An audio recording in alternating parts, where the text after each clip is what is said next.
హబీబ్ నగర్ ఓ ఇంట్లో భారీ చోరీ జరిగింది. ఓవైపు యాజమాని కుటుంబం ఉమ్రా యాత్రకు వెళ్తే మరోవైపు దొంగలు బీభత్సం సృష్టించారు. దాదాపు 21 లక్షల రూపాయల నగదు, 20 తులాల బంగారు ఆభరణాలు చోరీకి గురైనట్లు పోలీసులు చెబుతున్నారు.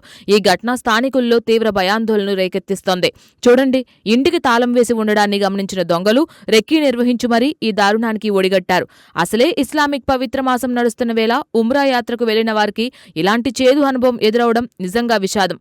పోలీసులు ఈ ఘటనపై కేసు నమోదు చేసి విచారణ ప్రారంభించారు. ప్రత్యేక బృందాలను రంగంలోకి దించి దొంగల కోసం గాలిస్తున్నారు. అయితే జులై 3, 2026న హబీబ్ నగర్లో జరిగిన మరో చోరీ కేసులో ముగ్గురిని అరెస్ట్ చేశారు పోలీసులు. ఈ కేసులో 16 లక్షల రూపాయలు, 13.5 తులాల బంగారం దొంగిలించబడింది. మరి ఈ తాజా ఘటనతో పాత చోరీలకు ఏమైనా సంబంధం ఉందా అన్న కోణంలో కూడా పోలీసులు ఆరా తీస్తున్నారు. స్థానిక సీసీటీవీ ఫుటేజ్లను పరిశీలిస్తున్నారు. ప్రస్తుత Habib Nagar police station SHO T Purushottam పర్యవేక్షణలో ఈ కేసు దర్యాప్తు జరుగుతోంది. గత కొన్ని రోజులుగా ఇలాంటి చోరీలు పెరుగుతుండడం ప్రజల రక్షణపై ప్రశ్నలు లేవనెత్తుతోంది. ఈ చోరీ ఘటన హబీబ్ నగర్ ప్రజలను వణికిస్తోంది. ముఖ్యంగా పండుగలకు, శుభకార్యాలకు ఇళ్లకు తాళాలు వేసి వెళ్లేవారికి ఇది ఒక హెచ్చరిక లాంటిది.